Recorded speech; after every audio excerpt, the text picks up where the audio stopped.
আমার নবী আপনার নবী বলেন বেনামাজির কবরের শাস্তি হলো তিনটা। কথা কোন কয়টা? এক নম্বর, কবরের ডান পাশের মাটি এক প্রান্তে যাবে, বাম পাশের মাটি আরেক প্রান্তে যাবে, আর দুই পাশের মাটি আইসা তোমার আমারে এমন জোরে একটা চাপ মারবো, আল্লাহ এমন জোরে একটা চাপ মারবো, ডান পাশের হাড্ডি গুলো বাম পাশের হাড্ডির ভিতরে ঢুকে যাবে, বাম পাশের হাড্ডি গুলো ডান পাশের হাড্ডির ভিতরে ঢুকে যাবে। তখন বান্দারা গোট শরীরটারে গোড়া বানাইয়া পালাইব। এ যুবক বান্দা বলবে আল্লাহ নামাজ না পড়া কবর আসলে যদি এমন শাস্তি আগে জানতাম জিন্দেগিতে নামাজ ছাড়তাম না। ও যুবকের দল, ওয়াজ শুনলে চলবে না, ঘটনা শুননা শুননা নাচতেই চলবে না, কর্ম করা লাগবে। কথা কোন ঠিক কিনা? কর্ম যদি না করেন খবরদার খবরদার, কবরের ভিতরে গেলে আমরার উপকারের জন্য কাউরে পাইবেন না। আমি তাহিরি যদি এই মুহূর্তে মারা যাই অর্ধেক মানুষ আমার জানাজার মধ্যে যাবেন না। ব্যস্ততা আপনাকে এমন ভাবে গ্রাস করে বলাইব, আমার মরণের কষ্টের ভাগ পৃথিবীর কেউ নিবে না, আবার কবর আযাবের ভাগ পৃথিবীর কেউ নিবে না। তাই জন্যই তো আমার নবী বলেছেন পৃথিবীর মানুষ বেনামাজি হইয়া কবরে গেলে কবরে তিনটা শাস্তির একটা শাস্তি হলো কবরের মাটি চাপা মারবে, অর্থাৎ কবরটাকে তোমার জন্য ছোট করে দিবে, এমন সংকীর্ণ করে দিবে তোমার কষ্টের জ্বালা কি বোঝার ক্ষমতা নাই। দুই নম্বর শাস্তি হলো ওই কবরের ভিতরে জাহান্নামের আগুনের উত্তাপ ঢুকাইয়া দেওয়া হবে। বিটুই গ্রামে আগুন লাগলে ওই কোনটা গ্রামে আগুন লাগলে ওই আগুন নিভাইবার জন্য ফায়ার সার্ভিস আসবে, অথচ ঘরের পাশে কবরের ভিতরে আগুনে আপনার বাবা জ্বলতেছে, কিন্তু আগুন নিভাইবার কোনো ক্ষমতা নাই, আগুন নিভাইবার কোনো ক্ষমতা নাই। নবী আমার ডাক দিয়ে কি উম্মত, তিন নম্বর আযাব কোনটা জানোনি? ওই কবরের ভিতরে সাপ দেওয়া হবে, বিচ্ছু দেওয়া হবে। এই জন্যই তো আমার নবী একদিন গুরুস্থানের মধ্যে গেল, যাইয়া দেখতেছেন এই কবরের মধ্যে শান্তি, ওই কবরের মধ্যে শান্তি। সব কবরে তাকায়া দেখলো কবরের ভিতরে জাহান্নামের বিছানা বিছায়া দেওয়া আছে। সুবহানাল্লাহ। আমার নবী সব কবরের ভিতরে জান্নাতের গালিচা দেইকা নবী আমার খুশি, কারণ নবী তো উম্মতের দেওয়ানা। কথা কোন ঠিক কিনা?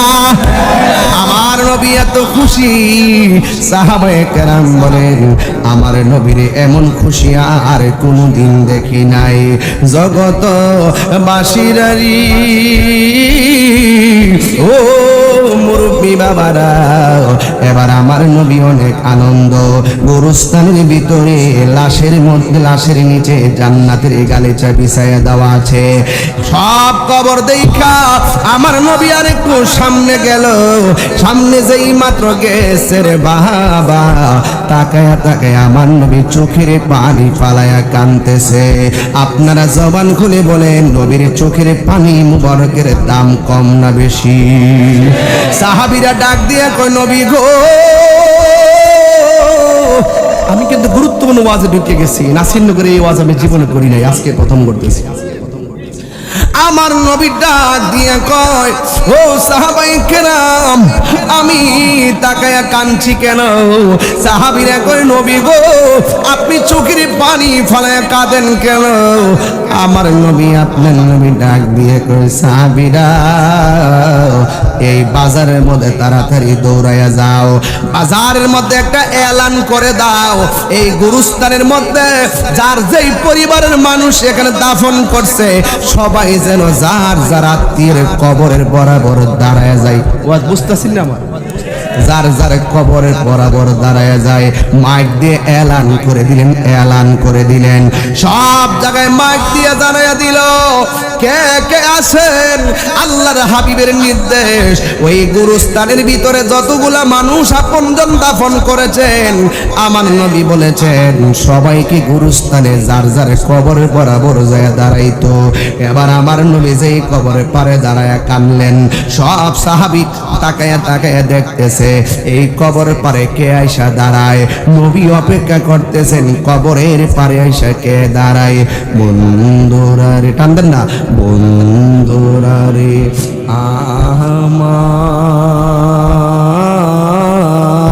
আমার, ও আমার বিটুর বাবারা, ও আমার বিটুই গ্রামের সুন্নি জনতা বন্ধুরা গো,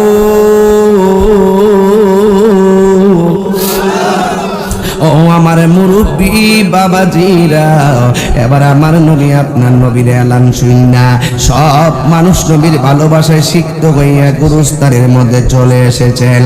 যার যারা পঞ্চমরে কবরের বরাবর দাঁড়াইছে, সাহাবায়ে কেরাম মনে মনে ভাবতেছে নবী যেই কবরের পারে দাঁড়ায়া কাঁদছে, একটা মাত্র কবরে আযাব হইতেছে, কিন্তু ওই কবরের বরাবর কে আইসা দাঁড়াই দেখতাম চায়। নবী আমার তাকায়া দেখে সব কবরের পরে আপনজনরা দাঁড়াইছে, আর আমার নবী যেই কবরের পরে দাঁড়ায়া চোখের পানি ফালায়া কাঁদছে, এই কবরের বরাবর একটা বৃদ্ধা মহিলা লাঠি বর কইরা দাঁড়ায়া গেছে। আর জোরে জোরে কন্যা আল্লাহ, আরো জবান খুলে কন্যা আল্লাহ। আমার নবী আপনার নবী বলে, মা মাগো, এই কবরটা কার? মহিলাটা ডাক দিয়ে কয়, নবী গো, এই কবরটা আমার সন্তানের কবর। এই কবরটা দেখা ওই মহিলাটা তাকায় রইছে। আমার নবী ডাক দিয়া কয়, মা আপনি জানেননি আপনার কবরে আপনার সন্তান কি অবস্থায় আছে? নবী বলেন, ওই মহিলা বলেন, আল্লাহ এবং তার রাসূল ভালো জানে। আমার নবী ডাক দিয়া বলেন, মা গো, আপনার সন্তান কবরে বড় কষ্টে আছে। এই গুরুস্থানে সবার নিচে জান্নাতের গালিচা বিছায়া দেওয়া আছে, একমাত্র আপনার সন্তানের নিচে জাহান্নামের গালিচা বিছায়া দেওয়া আছে। এই কথাটা মা যখন শুনছে, মা মুস্কি মুস্কি হাসতে শুরু করলো, এমন ভাবে হিল হিল করে হাসতেছে আর বলতেছে, ভালো হইছে ভালো হইছে। এবার আমার নবী তো উম্মতের কান্ডারি, রহমাতুল লিল আলামিন, রহমতে আলম, নূরে মুজাসসাম, রহমতে মুজাসসাম, সাহাবীরা আতর বানায় রে গাম, বলো সাহাবীরা আতর বানায় ওই নবীর গাম। চিনো জানো মানো কেমন আমার নবীজি, যাহার প্রেমে পাগল চন্দ্র তারকারাজি।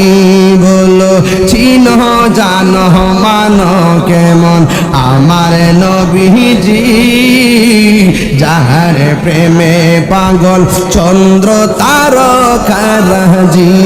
তোমরা আরো এই সুন্দর কাহিনী আরো শুনবানি,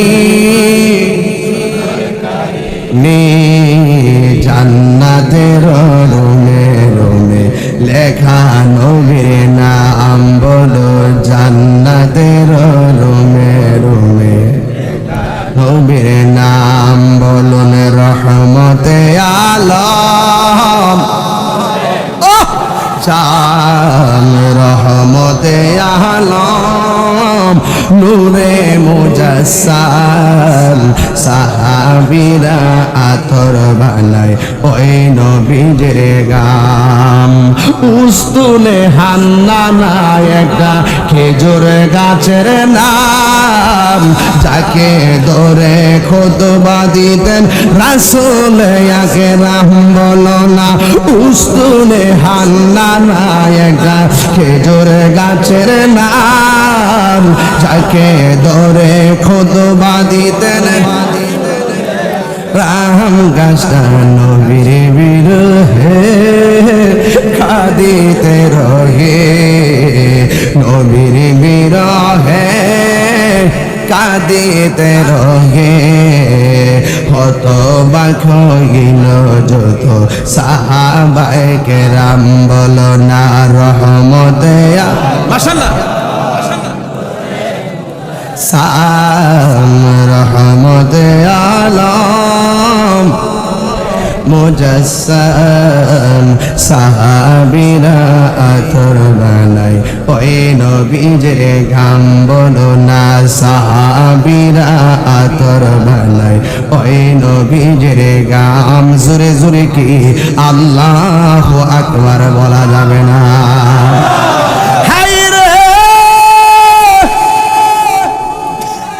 আমার নবী তো এমন নবী,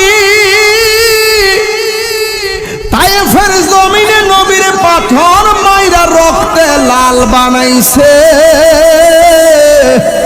সেই জায়গায় যাইয়া আমার নবী বলে উম্মতি উম্মতি। আমার নবী তো এমন নবী, যেই নবী উহুদের জমিনে দন্ত ভাঙ্গা গর্ত পয়না কয় উম্মতি। আর ওই নবীর চক্ষু মুবারক দিয়া উম্মতের গায়ের মধ্যে জাহান্নামের আগুন লাগলে আমার নবী সহ্য করতে পারেনি রে বাবা। ডাক দিয়া কয় মা, ও মা গো, আপনার সন্তান কবরের ভিতরে জাহান্নামের আগুনে জ্বলে। এটা শোনার পরে কেন আপনি মুস্কি মুস্কি হাসতেছেন? ও মা, আমার তো সহ্য হয় না। মা ডাক দিয়া নবী গো, নবী গো, নবী গো, নবী গো, ও মায়ার নবী, আমি কেন হাসি জানেননি? আমার জাদুমণিরা আমি পেটে বড় কষ্ট করে ধারণ করেছি। আমার সন্তানটারে আমি না খাই আমি কত কষ্ট করছি গো নবী। রাতের বেলা আমার ঘুম ভাঙা গেছে সন্তানের লাথি খাইয়া। আমি খাইতাম বসছি, প্লেটের মধ্যে খাওয়াটা মুখের মধ্যে লেবু, হঠাৎ করে খাওয়াটা পইরা গেছে সন্তানের লাথি খাইয়া। ও নবী গো, পেটের ভিতরে সন্তান দিনের পর দিন হাজার বার আমার ঘুমের ভিতরে লাথি মাইরা আমার ঘুম ভাঙ্গা দিছে।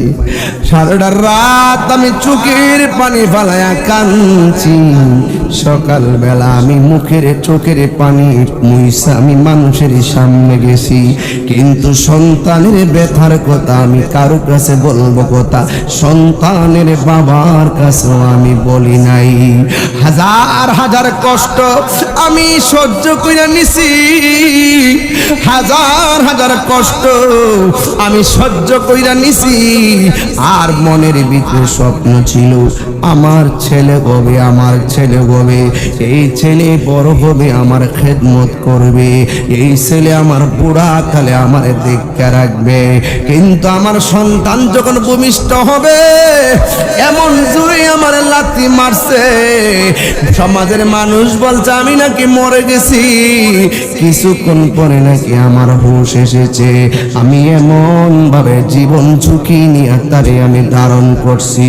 এ আমার বিটুয়ের মা, ও বিটুয়ের বন্ধু, কথা কইস না রে বাবা।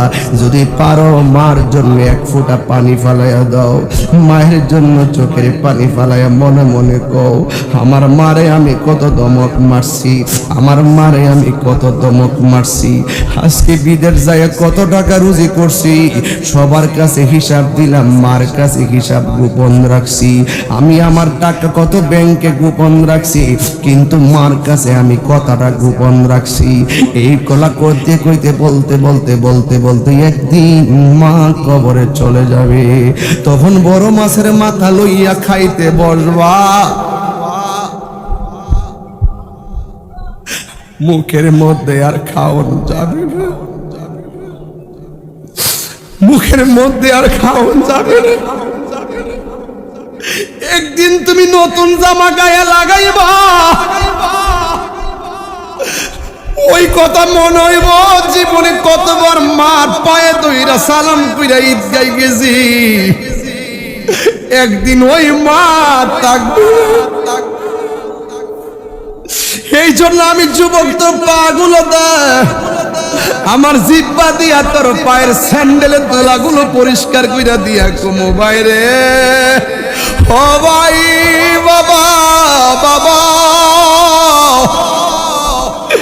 জীবনে কোনদিন মার মতো আপন কেউ নাই।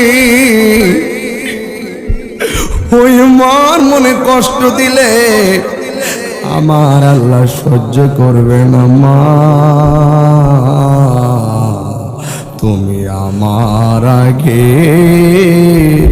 যেও না গো মরে,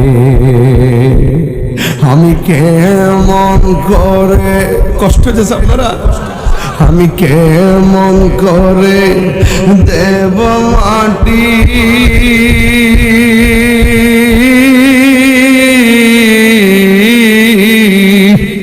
আমি কেমন করে দেব মাটি তোমারি কবরে। মা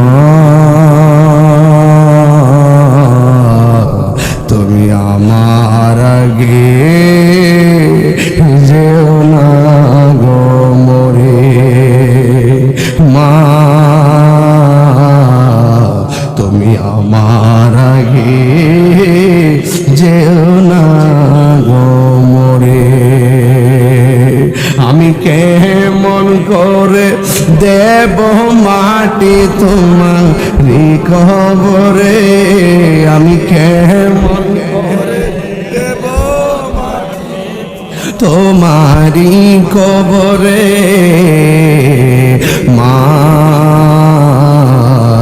তুমি আমার আগে যেও না গো মরে।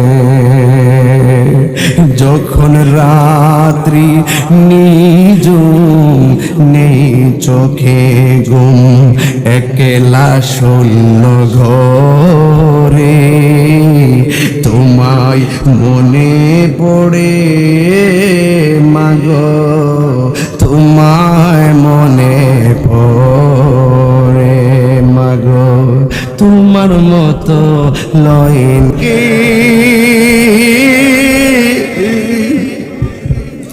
আঁচল দিয়ে মুছে না কেউ আমার চোখের পানি। হায়রে মা জননী আমার, কষ্ট পাই কষ্ট রে, হায়রে মা জননী আমার, হায়রে মা জননী আমার, মা জননী। হ্যাঁ বন্ধুরে, গত কিছুদিন গো আমার শাশুড়ির কবর দিয়ে এলাম। এই যে মা হারাইলে মানুষ কত এতিম, আমার পরিবারের দিকে তাকাইলে বোঝা যায় মা মা করে এখনো কান্দে। আমি 6 বছর আগে আমার বাপরে হারাইছি। আমি জানি বাবা কেমন একটা বট বৃক্ষ ছিল, যার নাই সে বুঝে হাই বিচ্ছে দেখি যন্ত্রণা, ওবু শিশুর বুঝ প্রশ্ন কি দিয়ে দিব সান্ত্বনা। আমি চিৎকার করে কাঁদিতে চাহিয়া করিতে পারিনি চিৎকার, কে দিবে সান্ত্বনা, মানুষ খুঁজে পাওয়া যাবে না। এই জন্য যুবক আমি তোমার পায়ে ধরে বলে দিয়ে যাই, ওয়াজটা কইলাম শুরু করছি নামাজ দিয়া, এরপরে গেছি কবর দিয়া, এরপরে চলে আসছি মা বাবার খেদমতে। যদি আকল থাকে, বিবেক থাকে, ওয়াজটা আজকে বুঝবেন এবং বাড়িতে নিয়ে যাইবেন। আমি তাহিরি সামনে ওয়াজ শুননা বাড়ির মধ্যে যাইয়া মা বাপরে দমক মারবা, তোমার মতন মুরিদ তাহিরির দরকার নাই। কথা বলেন ঠিক কিনা?